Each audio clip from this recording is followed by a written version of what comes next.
Гледаме ТВ2, Времена и Драги. Ало, добър вечер. Здравейте. Много ме харесва вашето предаване. Искам само да попитам един въпрос. Вярно ли, че сте... Следващия зрител, ако обичате.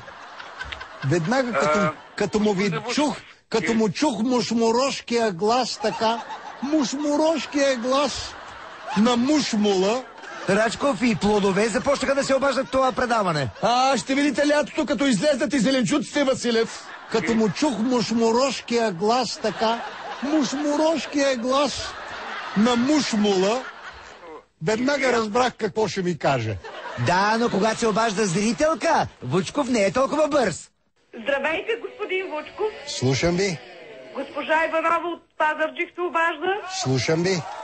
Искам да ви кажа, че сте изключителен човек, изключителна тема. А как сте Следващия зрител, драги зрители, не обичам да коментирам, но понеже да стане по-весело, ще ви кажа, ама много се е наляла тая жена, бе.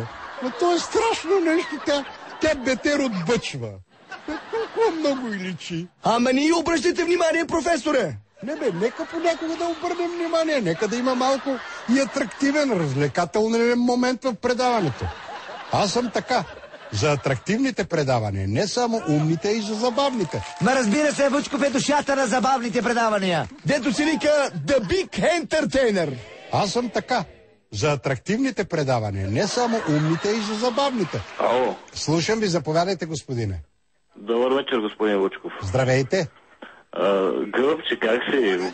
Следващия зрител. И той е яко се е налял. Той е каца. Ако она е бъчва, той е каца. Виж, тия с дамажанките са друга работа. Да, слушам ви, заповядайте. Господин Вучков, Слушам. много уважавам. Уважавам го от сърце и душа. От тия всички, които въплюят и такова, да си, нали... Добре, прав сте, да. Да ги забравим. Да забравим нещастниците. Разбира се. Така, имаме ли зрител? Да, благодарим. Много ми харесвате с тези бели зъбки.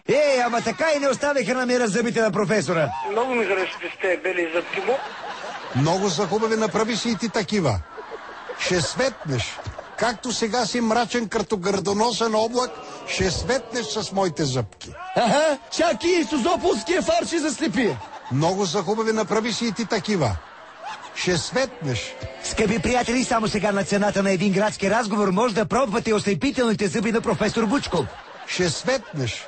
Както сега си мрачен като гърдоносен облак, ще светнеш с моите зъбки. Кажете ми, това нормални хора ли са? А сега без да питаме никого, нека видим